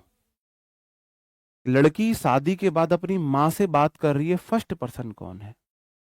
जो बात कर रही है लड़की, वो दुल्हन फर्स्ट पर्सन है। सेकंड पर्सन कौन है? सेकंड पर्सन कौन है? उसकी माँ सेकंड पर्सन है, जिससे वो बात कर रही है। मैं बात कर रहा हूं फर्स्ट पर्सन हूं, मैं आप सबसे बात कर रहा हूं, आप सेकंड पर्सन हो। वह बात कर रही है, बुराई कर रही है अपने हस्बैंड की, अपनी सासू माँ की, उस पूरे घर की, फैमिली की। वो सब क्या है? वो सब थर्ड पर्सन है। उसकी इस बातों को चोरी छुपे उसकी नंद सुन रही है, उसकी सासू माँ सुन रही है। बताओ वो कौन? क्वेश्चन ये है, उनकी इन सब बातों को जो व्यक्ति चोरी छुपे सुन रहा है, वो कौन है? सब थर्ड पर्सन है। कई बार मैंने ये बात आपको क्यों बताई, कई बार बोल दिया जाता है सेकंड पर्सन लिसनर होता है, लिसनर। अब मैं बोल रहा हूं मैं फर्स्ट पर्सन, मैं आप सबसे बोल रहा हूं आप सेकंड पर्सन, मैं तुम्हें पढ़ा रहा हूं। अब मेरे फोन से आवाज, आसपास में तुम्हारा भाई बहन मम्मी पापा दोस्त कोई भी व्यक्ति हो, वो सुन रहा है, मैं उसे नहीं सुना रहा, वो मेरे लिए सेकंड पर्सन नहीं है। मैं तुम्हें सिखा रहा हूं, तुम सेकंड पर्सन हो। बेशक वो मेरी बात को सुन रहे हैं, वो थर्ड पर्सन है मेरे लिए। ठीक है। अब आपको ये तो होगी समझने वाली बात कि भाई समझना, समझना कैसे है। बोलने वाला फर्स्ट पर्सन, जिससे बोल रहा है वो सेकंड पर्सन, बाकी सारी चीजें थर्ड पर्सन है। अब कर लो काम की बात। काम की बात ये है, I we first person, you second person, बाकी सब third person. I we first person, you second person, बाकी सब थर्ड पर्सन। एवरेज ड्रॉपिंग बोल सकते हो। वो तो अच्छे अच्छे वोकैब याद है जी, भोवाल जी, बढ़िया। I we first person, you second person, बाकी सब थर्ड पर्सन। अब केस ये बनता है, एक सेंटेंस में एक से ज्यादा प्रोनाउन आ जाए तो पहले कौन सा रखूं? अब दो सिनेरियो बनेंगे। नॉर्मल सिनेरियो में क्या होगा? नो सर, शायरी सुना दीजिए। अभी निकल आओ इन चीजों से बाहर। ये पता है शायरी का अंदर से कीड़ा क्यों जागा है आपके अंदर? कि आप अभी उस दौर में हो, हम उस दौर से बाहर आ चुके हैं। हम उस दौर से बाहर आ चुके, हम उसी निब्बी निब्बा वाला जो प्यार सीन है उससे बाहर आ चुके हैं, है ना। तो उसी टाइम पे लोग शायरी की डिमांड करते हैं। देखो, या तो टूटा हुआ आशिक शायरी की डिमांड करेगा, या निब्बी निब्बा वाला आशिक शायरी की डिमांड करेगा, है ना। चलो, अगर एक ही सेंटेंस में एक से ज्यादा प्रोनाउन आते हैं तो नॉर्मल केस में, नॉर्मल केस में दो तीन एक होगा। दो का मतलब है सेकंड पर्सन, तीन का मतलब है थर्ड पर्सन और एक का मतलब है फर्स्ट पर्सन। नॉर्मली ये सब चलता है। आपने बोला आई है फर्स्ट पर्सन, यू है second person, going to the market. Market जा रहे हैं, नॉर्मल बात है। अच्छा सुनाई दे, तो ये आपके लिए शायरी स्पेशल, क्योंकि आप उस दौर में हो, मुझे ये समझ आ रहा है। शायरी मुझे बहुत पसंद है कि ये कच्ची उम्र के प्यार भी बड़े गहरे निशान देते हैं। ये कच्ची उम्र के प्यार भी बड़े गहरे निशान देते हैं, आज पर ध्यान नहीं देते, बहके बहके बयान देते हैं। और उन्हें हमें भूले मुद्दत हुई, उन्हें हमें भूले मुद्दत हुई, और हम आज भी उन पर जान देते हैं। ठीक है। I you, I and you are going to the market, ये तो एक दो हो गया। मैंने बोला सीक्वेंस होता है दो तीन एक। अब सेंटेंस में तीन तो है नहीं, तो दो तीन एक सीक्वेंस होता है, तीन नहीं है तो दो एक तो चलेगा। तो आई एंड यू नहीं होगा, यू एंड आई होगा। Are going to the market. बात समझन में आई या नहीं आई? बताओ मेरे भाई, समझे या नहीं समझे? बताओ।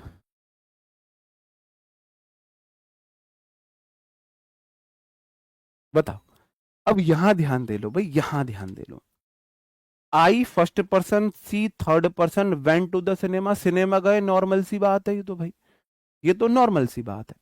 मैंने बोला नॉर्मल केस में होता है दो तीन एक। अब सेंटेंस में दो तो नहीं है, तो तीन एक तो होगा ना, सी एंड आई तो होगा ना, सी एंड आई तो होगा ना। समझ रहे हो नहीं समझ रहे हो? बताओ मुझे। जी, लव यू टू जी, लव यू टू डियर। बताओ, समझ रहे हो या नहीं समझ रहे हो?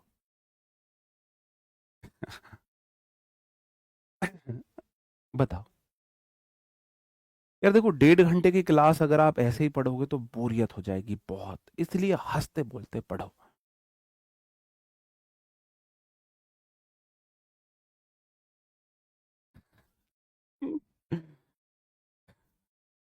देखो, दुखी आत्मा हमारे सामने है। इन बॉयज का जितना बड़ा दुख दर्द दिल टूटने का होता है ना, उतना ही बड़ा दुख दर्द बाल टूटने का भी होता है। लोग बाल, डिप्रेशन में जा रहे हैं बॉयज। लड़कियों के लिए पिंपल्स और बॉयज के लिए बाल बहुत जरूरी है मेरे भाई। सर के बाल इन बॉयज की इतनी बड़ी समस्या बनी हुई है ना। मैंने बोला ना, इस चीज को कभी सोचना, दुनिया का सबसे लकी इंसान, करियर सेट हो सर के बाल बचे हुए हो, दुनिया का सबसे अनलकी इंसान, करियर सेट नहीं है सर के बाल भी नहीं बचे हैं, है ना? ठीक है। आई फर्स्ट पर्सन है, दे थर्ड पर्सन है, will complete the home, complete, complete the homework. Model के बाद हमेशा वी वन। बताओ, विल कंप्लीट द होमवर्क। अब मेरे भाई केस लगा हुआ है एक तीन का ना, केस लगेगा दो तीन एक का, दो तीन एक, दो तो है नहीं तो तीन एक लगेगा। पहले दे आएगा फिर आई आएगा। सिंपल सा रूल था, समझ गए होगे? समझे कि नहीं हो समझे? नहीं, अब आप, आपने सीखा कितना, हमने पढ़ा कितना ये मैटर नहीं करता है, हमने सीखा कितना ये मैटर करता है। तो या तो आप मेरे से ट्रेडिशनल मेथड से पढ़ लो, मैं आऊं रूल बताऊं चला जाऊं, या चाह लो कि मैं कुछ एक्स्ट्रा एफर्ट्स करूं जिससे आपको रूल रटना ना पड़े, समझ आ जाए। ठीक है। मैं चाहता हूं बॉयज सिलेक्शन लेके बाद में मुझे बताए, सर देखो मैं वो लकी हूं, मैंने जॉब भी ले ली, सर के बाल भी बचा लिए अपने, है ना? हाँ जी, बता। He, you and I shall arrange everything and shall not ask them for help. You I बाद में देखते हैं, शैल मॉडल, मॉडल चाहिए V1, उसके बाद एवरीथिंग उसका ऑब्जेक्ट है, एंड शैल नॉट मॉडल को चाहिए V1, वर्ब के बाद ऑब्जेक्टिव केस। धीरे धीरे सीखोगे। फॉर प्रेपो हेल्प यहां पर नाउन है, नाउन है। अब ही है थर्ड पर्सन, यू है सेकंड पर्सन, आई है फर्स्ट पर्सन, आई भी फर्स्ट यू सेकंड बाकी सब थर्ड। मैंने बोला केस लगेगा दो तीन एक का, यहां लगा हुआ है तीन दो एक का, गलत है। तो सबसे पहले आएगा यू, फिर आएगा ही, एंड आई होगा। मेरे बात समझन में आई या नहीं आई? समझे या नहीं समझे? बताओ। आगे बढ़ूं? अच्छा, नो एरर लग रहा था, नो एरर वाला कौन था? विमल कुमार जी, थोड़ा थोड़ा सा पान को साइड में थूक के फिर से देखो, फिर देखो। कोर्स को 1 महीने 1.5 महीने पहले करा दो। एक भाई बोल रहा है सर प्लीज आप कोर्स को 1 से 1.5 महीने में करा दो। भाई मेरे पास बाबा की कोई बूटी नहीं है जिसे मैं तुम्हें दे दूं और 1-1.5 महीने में कोर्स हो जाए। मैं चाहता हूँ कोर्स बढ़िया से हो, आपके लिए यादगार कोर्स बने, ये आपके लिए यादगार कोर्स बने। तो आप अच्छे से मतलब रूल आपको रटने ना पड़े, इंप्लीमेंट करना प्रैक्टिस से सीख जाओगे बहुत अच्छे से। ठीक है, चलो। I and he, I first person, he third person. मैंने बोला 2 3 1 होता है तो 3 के बाद एक आएगा, ही एंड आई होगा। I and Raju, I first person है, राजू थर्ड पर्सन। मैंने बोला सारी नाउन थर्ड पर्सन, सारी noun third person, I first person, Raju third person. Case लगेगा 2 3 1 का, तो 3 के बाद एक आएगा, पहले राजू आएगा फिर आई आएगा। ठीक है, अंडरस्टूड। चलो, अब केस है दूसरा। अगर सेंटेंस में एक्सेप्ट की जाए कोई मिस्टेक, किसी गिल्ट को, अगर गलती मानोगे तो मार लगेगी 1 2 3 के क्रम में, केस लगेगा 123। नॉर्मली 231 का केस लगता है और गलती करने पर 123 का केस लगता है। गलती करने पर कौन सा केस लगेगा? गलती करने पर 1 2 3 का केस लगेगा। मार लाइन में लगा के लगाऊंगा तुम्हें मैं। अगर पेपर में यहां से आए हुए क्वेश्चन गलत करके आए तो भाई साहब लाइन लगा के मार लगाऊंगा तुम्हें मैं। हमारे टीचर ने हमें बहुत मार लगाई थी ऐसे।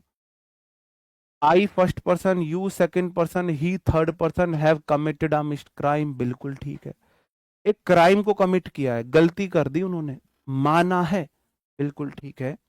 आई यू एन ही, 1 2 3, बिल्कुल ठीक है। ठीक है मेरे भाई,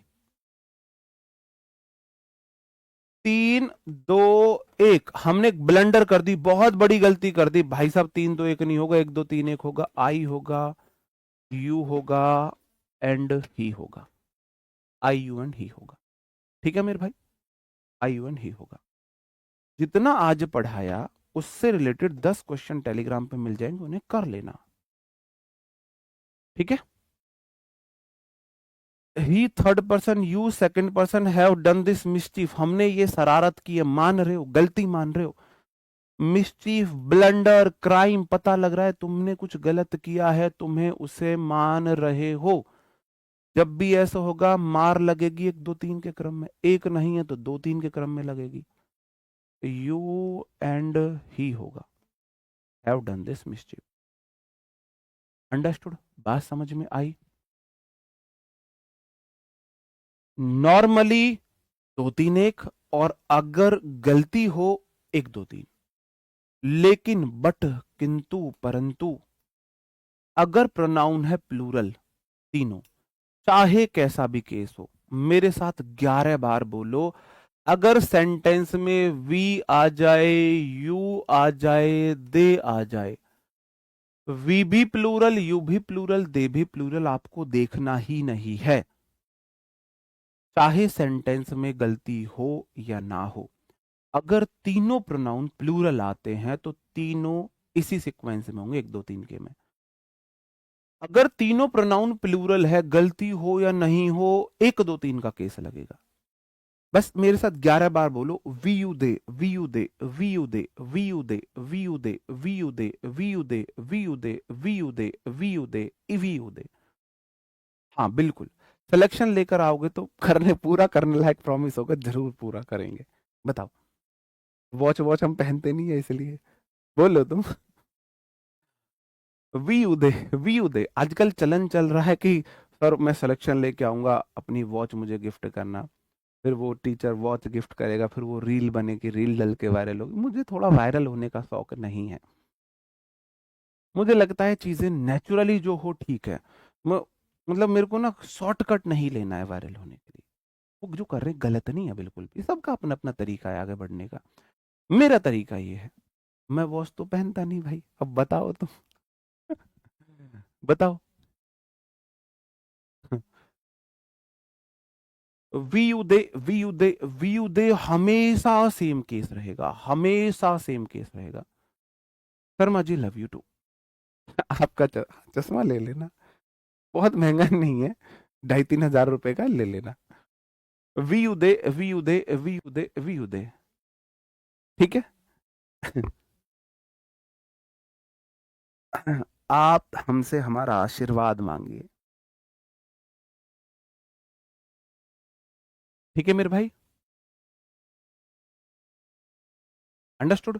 आप बोलोगे sir ji they we you नहीं हो सकता, अगर मुझे वी यू दे तीनों दिख जाए ऑप्शन में तो मेरे को सेंटेंस पढ़ना ही नहीं है आगे कि गलती हुई है नहीं हुई है। तो वी यू दे ही रहेंगे चाहे कैसा भी सेंटेंस हो, चाहे गलती हुई हो या ना हुई हो। We comma you and they, we comma you and they. समझे मेरे भाई। और ये केस सिर्फ सब्जेक्ट इधर नहीं लगेगा, ये केस अगर दो प्रोनाउन ऑब्जेक्ट बन के आए तब भी लगेगा, तब भी लगेगा। ठीक है मेरे भाई। कुछ क्वेश्चंस है, फटाफट इन्हें करेंगे, टेस्ट योर सेल्फ है। करो भाई इन्हें। बिल्कुल।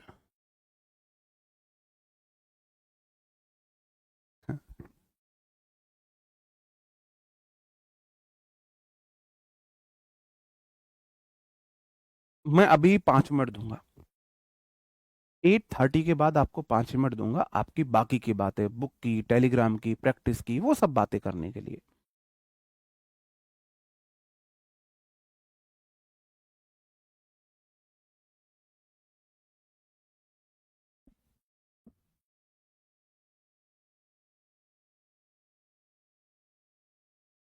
बोलोगे इसमें तो कोई डाउट ही नहीं है, वी यू दे, अगर किसी सेंटेंस में वी यू दे हो तो वो तो वी यू दे ही रहेंगे। अगर तीनों प्लूरल नहीं है तो हमें देखना है। आप बोलोगे यहां तो कोई डाउट ही नहीं है, रहेगा वी यू दे ही। ठीक है, प्लूरल में तो यही रहते हैं। राम यू एंड आई, आप बोलो सारे noun third person, you second person, I first person. Serious mistake हुई है, मार लगेगी 1 2 3 के क्रम में, तो सबसे पहले आएगा आई, फिर आएगा यू, एंड राम होगा। I you and Ram. Loss insured by the company, आप रिस्पॉन्सिबल हो लॉस के लिए, आप एडमिट कर रहे हो अपनी गलती को। गलती एडमिट कर रहे हो तो 1 2 3 के क्रम में मार लगेगी, you second person, third person, one नहीं, सबसे पहले I comma you and he, I comma you and he.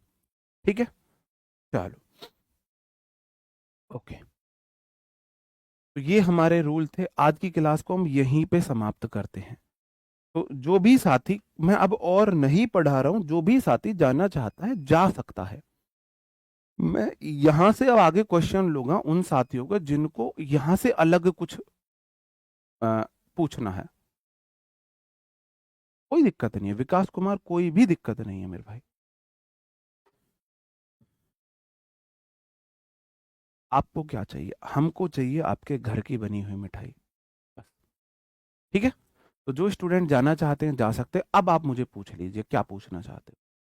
Sir Telegram पे नहीं आ रहा, टेलीग्राम आप जैसे ही डालोगे, देखो टेलीग्राम ये डालना है आपको, आपके पास मेरा इंस्टा अकाउंट भी है तो आप वहां मुझे मैसेज कर दीजिए, मैं टेलीग्राम की लिंक आपको डायरेक्ट दे दूंगा। टेलीग्राम चैनल का नाम है इंग्लिश बाय, स्पेस नहीं है, विपिन भाटी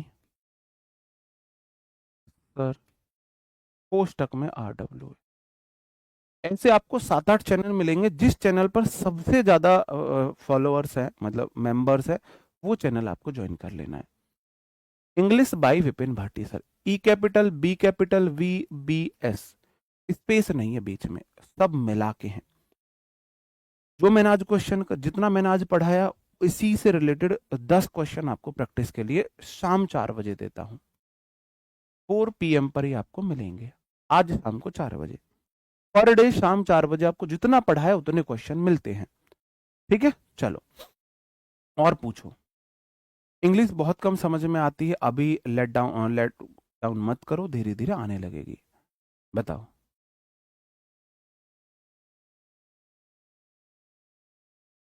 आज का कुछ समझ नहीं आया, दोबारा क्लास देख लो और क्या बोलूं।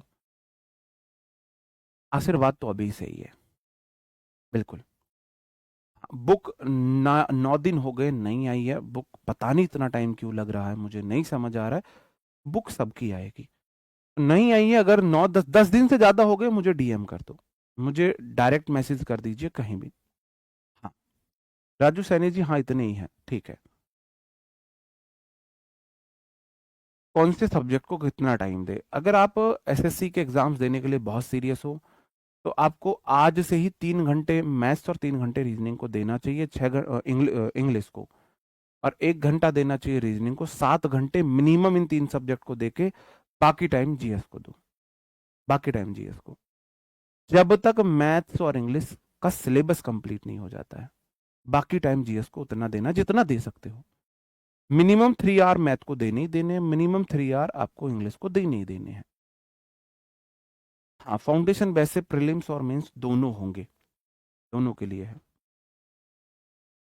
ऐप पे क्विज कराने का मेरा डिसीजन नहीं, आप मुझे भी समझो। एक्टिव पैसिव डायरेक्ट इनडायरेक्ट किस मंथ में स्टार्ट होंगे? सब्जेक्ट वर्ब एग्रीमेंट के बाद एडजेक्टिव पढ़ेंगे, फिर टेंस पढ़ेंगे, फिर वो शुरू होंगे। मान के चलिए चलिए शायद मार्च में शुरू हुआ, मार्च में हो जाएंगे शुरू। और बताइए। बुक की पीडीएफ मैंने अपने टेलीग्राम चैनल पर डाली हुई है, ऐप में डालने की मेरी अथॉरिटी नहीं है। आप समझा करो दूसरे टीचर की अथॉरिटीज क्या क्या है। मैं ये नहीं बोल सकता मेरे बुक की पीडीएफ को वहां डाल दीजिए, ये लगेगा पता नहीं इसको अपना लालच है कुछ, ये अपनी बुक के लिए वो कर रहा है। तो मैं अपने फ्री मत लो आप बुक, फ्री पीडीएफ मैंने डाली हुई है अपने टेलीग्राम चैनल पे, 2 बार डाली हुई है, तो मैं अपने एरिया में खुल के काम कर सकता हूँ। और बताओ। वोकैब बुक मेरी अभी नहीं आ रही है, अभी नहीं आ रही। इंग्लिश वीक है, जिस सीक्वेंस में पढ़ा रहा हूं उस सीक्वेंस में पढ़ते चलो। हाँ, सारे पीवाईक्यू मैं आपको कराऊंगा, बिल्कुल कराऊंगा। सब्जेक्ट वर्ब एग्रीमेंट होते ही फिर मैं हर संडे आपको प्रैक्टिस क्वेश्चंस कराने लगूंगा। बताओ। 100% सफिशियंट है।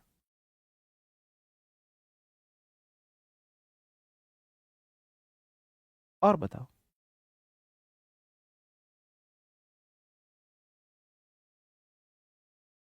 विड्रॉ कैंसिल दोनों अलग अलग है। वोकैब बिल्कुल कराऊंगा मैं, 1 अप्रैल से वोकैब शुरू करूंगा आपके लिए, 1 अप्रैल से वोकैब शुरू करूंगा आपके लिए। ठीक है मेरे भाई, चलो। बुक आ गई है, कैसी लगी बुक जरूर बताना, क्लियर है? और कोई डाउट है तो बता दीजिए। भाई ऐप पर बुक, सॉरी मेरी, कितनी बार बोलूं, मेरी अथॉरिटी नहीं है। बताओ पारो जी, सिस्टर आप बताइए, गुडी आप बताइए, आप जेन्युइन डाउट पूछते हो, रह जाते होंगे, कोई बात नहीं, बताइए। ट्राई करूं, जिस सीक्वेंस में टीचर पढ़ा रहा है उस सीक्वेंस में तैयारी करो।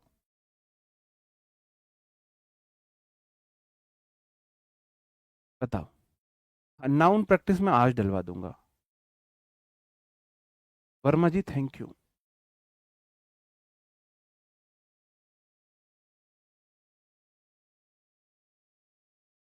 टेलीग्राम चला लो, इंस्टा फेसबुक व्हाट्सएप चला लोगे आप, टेलीग्राम नहीं चलाओगे। टेलीग्राम बहुत जरूरी है। अगर आप कंपटीशन की तैयारी कर रहे हो, सारे प्रीवियस ईयर की पीडीएफ और ये सब आपको फ्री में टेलीग्राम पर मिल जाती है, फ्री में मिल जाती है। टेलीग्राम कोई गलत चीज नहीं है। अपना अकाउंट प्राइवेट रखो, अपना मोबाइल नंबर वो सब चीजें हिडन रखो, चलाओ टेलीग्राम, क्या दिक्कत है? वैसे प्रॉब्लम है, भाई के नाम से, मेल नाम से आईडी बना लो। बताओ। रिवीजन बुक से करो, बुक आपके हाथ में होगी, फिर मैंने पढ़ाया, रिवीजन करने में आपको खुद ही पता लग जाएगा कि ये बुक तो बनी ही इसलिए है, वो बनी इसलिए है, बताओ। ठीक है, तुम्हारे जो जेन्युइन डाउट थे वो मैंने ले लिए हैं 4 से 5 मिनट में। ठीक है, ओके। मिलते हैं आपसे कल नए सेशन में, तब तक अपना ख्याल रखेंगे, पढ़ते रहेंगे। कोई बात बुरी लगी हो तो उसके लिए सॉरी है। तो कल तक के लिए अपना ध्यान रखो, अच्छे से पढ़ते रहो, मस्त रहो, हंसते रहो। Bye bye, thank you, take care, जय हिंद दोस्तों।